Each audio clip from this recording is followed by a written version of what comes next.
The PS2 is a veritable treasure trove. One of the most popular consoles of all time, during its release there was around 2,500 games released across all regions, making it also one of the most fruitful systems that ever came out.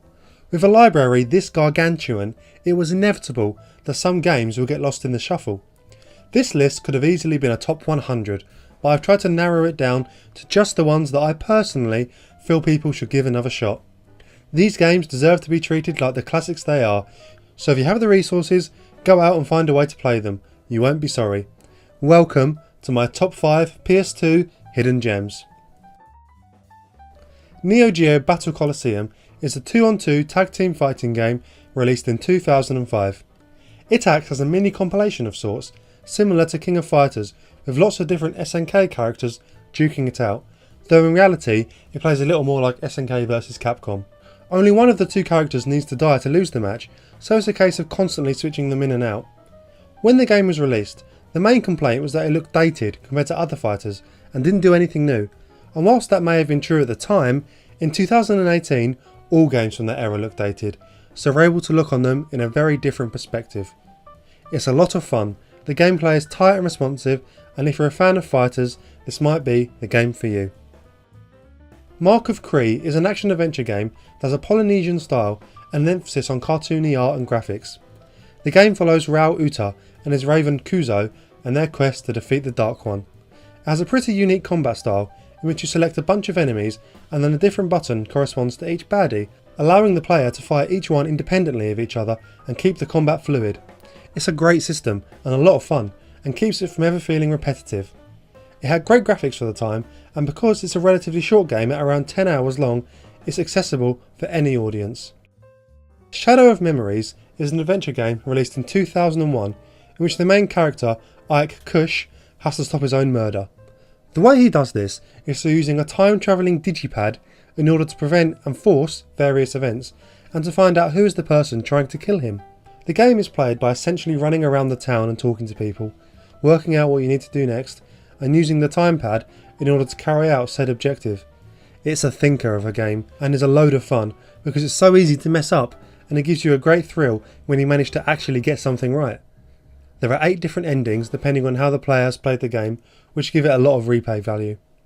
The graphics are pretty good for the time too, and the gameplay mechanics are still fairly unique even to this day, so it's definitely worth a look in. Cocoon II is a monster breeding game that allows players to capture monsters and battle them.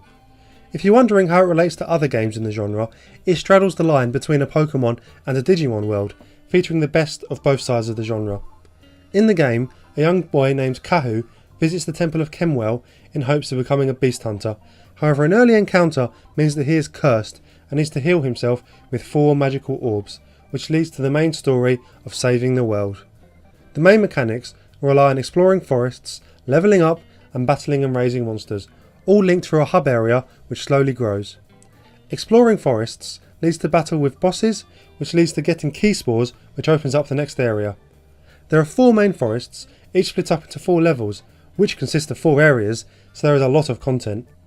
The battle system is somewhat strategic, consisting of placing monsters in a ring around the player which rotate depending on which element is needed at a particular time, meaning the right monsters in the right slots are essential. Monsters max out at level 20 after they've been initially hatched, but the idea is that you then merge them with seed beasts to create a new egg, and so on and so forth. It's a lot of fun, and for anyone that's a fan of the monster breeding genre, it's something new. Haunting Ground is a survival horror game released in the tail end of the PS2's lifespan in 2005, developed by Capcom. It follows Fiona Belly, an 18-year-old lady who wakes up in a mysterious castle after a car crash which seemingly kills her parents. The gameplay exists around exploring the castle, evading enemies and using your dog pal Huey to survive. The game manages to create an intense feeling of dread because the character can only really slow down the enemies, which are much stronger and faster than her. In order to survive, the character has to hide and plot traps, as well as think carefully about any next move. Additionally, the denizens of the castle, and its master in particular, seem to all want to sexually assault Fiona, with an early part of the game having her view a pregnant version of herself and being told that's what she'll become. It makes the player instantly feel afraid and disturbed, and adds to the game's creepy and haunting atmosphere. The graphics and gameplay certainly hold up to this very day, and it's definitely worth a playthrough. Some modern gamers may not like the fact that it's unforgiving and you never really know where you have to go next, but that only adds to the atmosphere. I recommend it.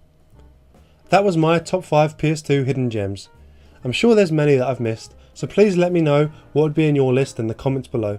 If you like this video, do give it a share, like and subscribe for more content like this. Goodbye!